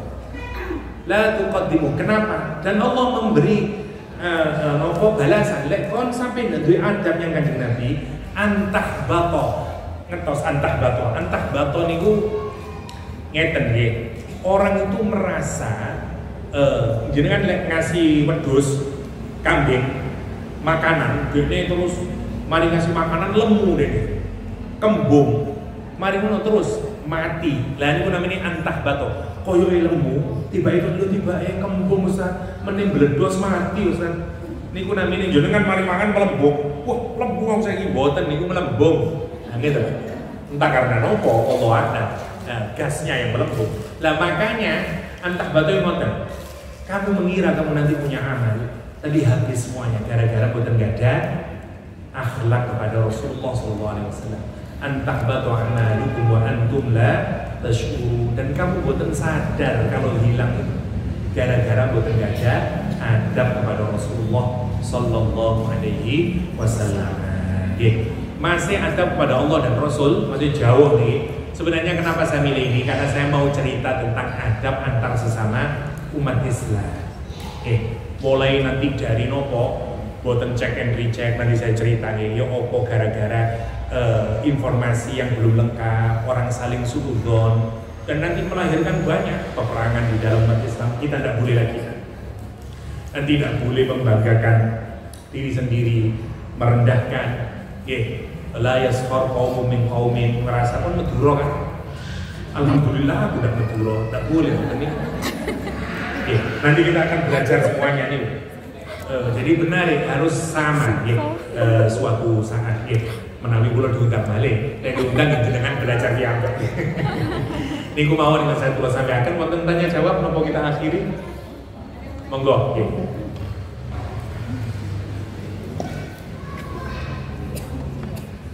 Tes. Assalamualaikum Ustaz. Waalaikumsalam. Tadi sudah salah satu hadis dijelaskan, janganlah kalian berkata-kata di depan kamu. Itu maksudnya bagaimana? Yang selanjutnya, umumnya kita ini kan sudah umum kita bicara. Kalau baca Al-Quran itu sambil WA-an, itu masuk ada bimbingan itu. Terus kemudian ngobrol, udah lanjut lagi baca Al-Quran, terus tutup lagi, buka lagi, itu bagaimana? Terima kasih. Buka tutup ya. Untung boten-boten jose buka tutup jos mungkin tambah parah. Oke, yang guyon dulu ya. Yang pertama, apa maknanya tidak boleh berbicara di hadapan Al-Quran? Maksudnya ngeten, kalau sudah ada ketentuan dalam Al-Quran, jadi kan tidak boleh ngasih opini lagi. Tundukkan opini kita. Misalnya Quran sudah menyatakan iki gak oleh, iki haram, ketentuannya begini, sudah. Betul usah ada tapi akan tapi. Nggih. Akhirnya jadi tapi suwe-suwe lagi lah. Boten nangsa. Kalau sudah Allah misalnya Quran menyatakan perempuan ya nisa Nabi, istri-istri Nabi, anak-anak Nabi, orang-orang beriman, julurkanlah napa min jalabibihinna kata Al-Qur'an. Pakaian jilbab. Meskipun dulu ceritanya ngeten jilbab niku. Dulu wong niku tandane wong niku adalah dia punya suami atau punya istri adalah pakaian punya suami atau punya istri adalah kalau dia pakaiannya legal, nggak berani diganggu. Oh berarti ini wis duwe bojo. Lah wanita-wanita merdeka dulu pakaiannya mboten-mboten. Wanita-wanita budak mboten-mboten. Lek wis ana bojone wong jadi takut orang Arab, ndak wani buntutin. Tapi lek budak-budak nih, lah dia mohon maaf ya, kalau ke kali, kalau sedang mau buang hajat, ditut sama laki-laki hidung belang nih. Makanya kemudian turun ayat ini salah satunya agar dia dikenali kalau dia wanita muslim dengan berjilbab. Turun dengan sok kontekstual. Tapi kan jilbab itu berarti kan hanya untuk mengenali Ustaz. Seorang itu muslimah atau enggak? Kan wong liberal lah ngoten to. Nah, mboten nang salah ngoten niku. Kalau sudah ada ketentuan dari Allah, harus kita sami'na wa ata'na. Satu. Yo nopo maca Quran sambil WA melbu, stop dulu WA dan seterusnya. Ya tentu ya niku mboten sampai haram, mboten nopo-nopo, tapi nggih pasti kurang sae. Ya kalau sampai membalas WA dan seterusnya mboten nopo-nopo. Lah yang salah adalah kalau kita berbicara. Kalau kita misalnya ada orang baca Quran, kita berbicara sendiri, lah niku mboten nggak ada adab. Nopo berdosa Ustaz? Niki boten urusan dosa nggih. Terus Al-Qur'an kalau ada dibacakan Al-Qur'an ansitu rungokno sing temen nggih la'allakum agar kamu dapat rahmatnya Allah. Jadi paling ini jenengan wonten wong maca Qur'an, jenengan kok ngobrol dhewe mboten angsal rahmat Gusti Allah. Cukup membuat kita itu tidak dapat rahmatnya Allah itu satu kecelakaan sampun. Nah gitu. Wa idza quri'al Qur'an fastami'u lahu. Ya, wa ansitu la'allakum turhamun. Kata Al-Quran, kalau dibacakan Al-Quran kepadamu berhenti. Umar itu maka saya akhiri dan kisahnya Umar. Umar itu waktu jadi presiden nggak ada penasehat orang-orang sing ahli Quran. Di antara dia ada orang yang masih muda tapi ahli Quran. Oleh Umar dijadikan penasehat. Penasehat ini yang masih muda itu dua paman. Pamannya suatu hari ngomong ke ponakannya, "Le, aku dibolehkan untuk mendengarkan le ono rapat. Aku cuma kepingin beruh. Yo apa sih Sayyidina Umar kalau memimpin rapat bersama asisten spiritualnya ini." Dilaporkan kepada Umar, "Yo boleh, datanglah dia." Begitu Umar bin rapat, orang ini begitu melihat Sayyidina Umar langsung berkata ngeten, "Umar, sungguh kamu belum pernah berbuat adil. Keputusanmu begini, meritik Umar tanpa dasar." Pemerah wajahnya Umar, hendak memarahi orang ini. Habis mau memukul orang ini. Umar sudah berdiri, lah ponakannya tadi yang masih muda langsung berdiri membaca Al-Quran. Apa kata dia? "Umar, kalau ada orang yang jahil datang kepadamu, Al-Quran menyatakan khudil afwa wa'mur bil 'urfi wa'rid 'anil jahilin." Napa katanya Umar? Umar langsung diem. Begitu dibacakan Al-Quran, Umar langsung diem. "Umar, pamanku dia bacakan khudil afwa, maafkan dia. Wa'mur bil 'urfi, perintahkan dengan yang baik. Wa'rid 'anil jahilin, berpalinglah dari orang yang jahil. Inna ami, sesungguhnya pamanku itu minal jahilin, dari orang yang jahil." Umar langsung mereda. Boten langsung, "Tapi kan pamanmu kurang ajar." Boten. Begitu dengar Umar langsung ngecapnya dan dibaca Al-Quran. Masya Allah, ya. Jadi masih ingat ketika Abu Bakar membacakan ayat ketika Umar marah-marah karena Rasulullah meninggal dunia. Umar menyatakan, "Siapa yang menyatakan Rasulullah meninggal dunia tak penggal kepalanya. Sungguh Rasulullah hanya seperti Nabi Musa alaihissalam, naik ke atas bukit 40 hari, setelah itu dia akan turun lagi. Sungguh Rasulullah SAW akan bangkit lagi." Karena bukan terima, hati ini goncang karena begitu cintanya dia. Abu Bakar yang membacakan ayat Al-Quran langsung menengcep Umar. Buatan argumentasi lagi, "Wa ma Muhammadun illa rasul, ya qad khalat min qablih rusul, ya wa immata au kuwa," dan seterusnya nih. Nah, Muhammad ku yang menungso, lek mati Gusti Allah sing mati langsung menengcep Umar bin Khattab. Niku namanya mesti yang wonten nggih. Kita nilai wonten Al-Quran dibacakan, diamlah. Karena jenengan dapat pahala sekaligus dapat rahmatnya Allah. Terutama kapan menawi halaqah darusan pun ngomong dhewe nggih. Kecuali mantun shadaqallahul adzim, silahkan mendiskusikan dan seterusnya. Tapi kalau saya nanti baca Quran Ustaz, wonten panggilan yang masuk boleh diberhentikan, dipanggil dulu karena barangkali dia punya hajat. Bojone sampean lagi tabrakan, boten kula saking Quran. Iki kudu terusno iki. Bojone akhirnya mekap-mekap mati. Akhirnya jenengan kufur. Nopo? Aku wis benci kali Quran. Gara-gara Quran bojo kula mati Ustaz. Lah ngoten mangke. Nggih, ngeten nggih rumusnya niku. Allah itu kalau ada dua masalah, perhatikan nggih, lek wonten dua masalah yang sama-sama mudarat, cari mudarat yang lebih kecil. Pertama. Yang kedua, rumusnya dalam fikih, hilangkanlah mudarat baru kita mendapatkan manfaat. Maca Quran niku manfaat, menarik kemanfaatan, tapi membalas nopo namine HP atau WA niku barangkali mungkin bisa menghindarkan mudarat. Kalau jenengan pikir oh ini penting ini, lakuin itu. Contoh yang paling gampang, jenengan mau sholat Jumatan atau mau ngaji tadi, niku lah amal soleh. Tapi ada orang tabrakan, jenengan yang bisa nolong dan seterusnya, jenengan terus budal ngaji nolong tabrakan. Tabrakan yang harus didahulukan. Kenapa? Karena itu berkenaan dengan hak manusia. Allah masih bisa. Hatta kalau jenengan mau sholat Jumat, gak usah sholat Jumat, tolong dulu. Karena Allah memberikan keluasan, bisa diganti duhur dan seterusnya. Ngoten nggih, itu maksudnya ngoten. Itu suami misalnya lagi baca Quran dengan anak, Bu, berarti kan kita harus otomatis jawab ya. Apa berhentikan dulu sampai selesai satu ayat, baru suami kan manggil misalnya lagi baca Quran tuh. Tentu yang paling baik adalah kalau baca Quran itu jangan berhenti di tengah-tengah. Nah, ini adab wajib ya. Minimal di roksu ayat, di ujung ayat, jangan di manggil lagi kali memang buatan mendesak. Dipastikan kalau baca niku minimal kalau tahu maknanya ya satu makrok, satu ayat itu loh minimal. Karena biasanya kalau satu ayat temanya sudah selesai. Karena jenengan nyanton misalnya jenengan wailul lil musallin selesai. Celaka orang yang sholat, mantun pun padahal itu nggak harus diterusin. Nah gitu ya harus diteruskan. Dan Ustaz, tapi kalau saya begitu terus menemui panggilan suami betul nopo-nopo mantun diteruskan, tidak jadi masalah. Tapi kalau menghentikan bacaan sebaiknya di roksu ayat dan seterusnya.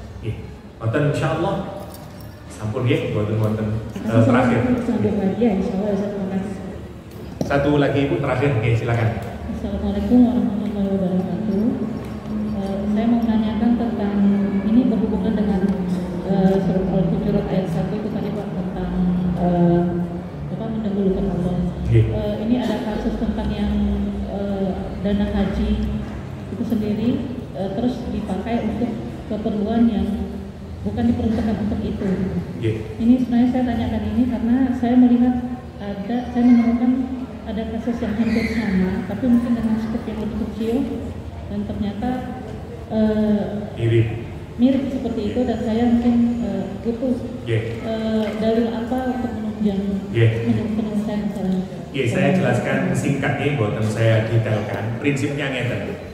Memang ada salah satu ustadz, saya lupa namanya, yang ahli ekonomi itu memberikan ceramah yang memantik ramai.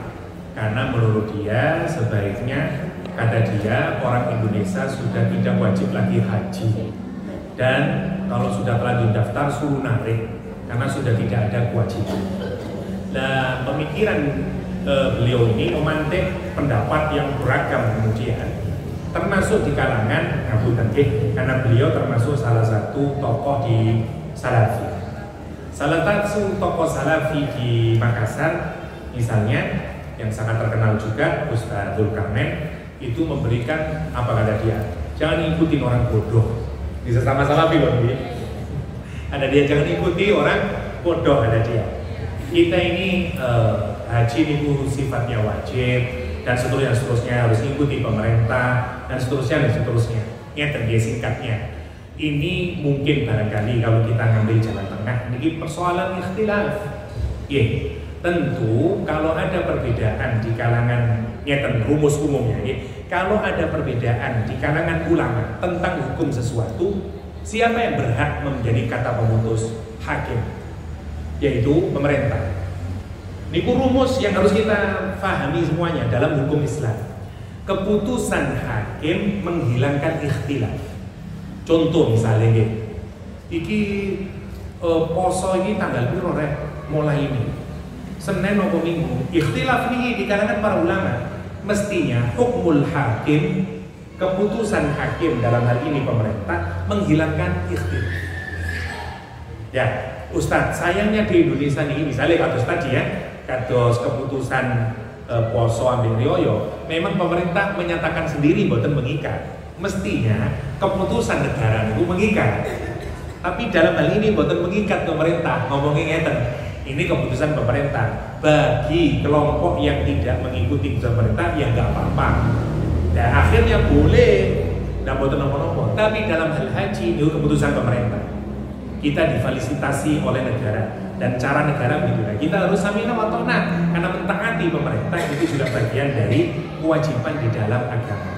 Ya, saya boten detalkan urusan fikihnya panjang kalau saya betulkan. Suatu saat mawon menawi kita diskusi lagi persoalan aturan itu. Tapi singkatnya memang ada dua pendapat dan jumhur pendapat yang lebih banyak diikuti oleh banyak negara bahkan oleh banyak ulama membolehkan.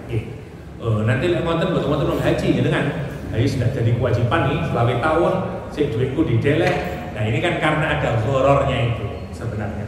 Sebenarnya kalau jenengan sedikit lebih jauh sebenarnya boten meskipun belum dijelaskan oleh pemerintah sebenarnya pasti nopo namine hotelnya juga pasti semuanya sebenarnya cuma pasti cuman memang tidak didetailkan saat pendaftaran. Tapi kalau ukuran hotelnya nanti bintang sekian, anunya sekian sebenarnya sudah wonten grade-nya di pemerintah. Bahkan jenengan ditambahi pemerintah kok. Haji reguler itu dibiayai pemerintah sebagian. Jadi bukan aslinya bukan dapat untung, sebenarnya kita lebih murah kalau dari biayanya.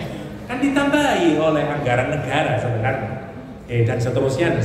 Jadi semuanya harus kita lihat suatu saat mau. Nah, saya secara pribadi melu pendapat yang boten mengharapkan. Jadi monggo mawon dan semoga karena pembangunan makin cepat di Saudi, insya Allah kuota makin lebih banyak dan tidak terjadi boten tambah suwi-suwi mangke haji ini atau dan seterusnya. Bagaimana dengan haji yang lain Ustaz, furoda dan seterusnya? Sampai hari ini masih belum siapa tahu nanti ada kebijakan lagi dan bisa jadi lebih murah dan seterusnya alhamdulillah. Niku kalau dari saya suatu saat mawon kalau misalnya kita mendedahkan kenapa ada perbedaan dan seterusnya. Demikian mugi-mugi wonten manfaatipun. Kita akhiri dengan doa Allahumma sholli ala Muhammad wa ala ali Muhammad walhamdulillahil alamin. Allahumma ij'alil Qur'ana rabi'a qulubina wa nura sudurina wa jala'a ahzanina wa dhahaba humumina wa ghumumina. Rabbana atina fid dunya hasanah wa fil akhirati hasanah wa qina adzabannar wa adkhilnal jannata ma'al abrar ya aziz ya ghaffar ya rabbal alamin. Demikian semoga ada manfaatnya. Adznallahu ya ajma'in. Wassallallahu ala nabiyyina Muhammadin wa alihi wa sahbihi wasallam. Wa akhiru da'wana alhamdulillahi rabbil alamin. Subhanakallahumma wa bihamdika asyhadu an la ilaha illa anta astaghfiruka wa atubu ilaik. Assalamualaikum warahmatullahi wabarakatuh. Allahu Rabbi wal Islam dini wa Muhammadan Rasulullah.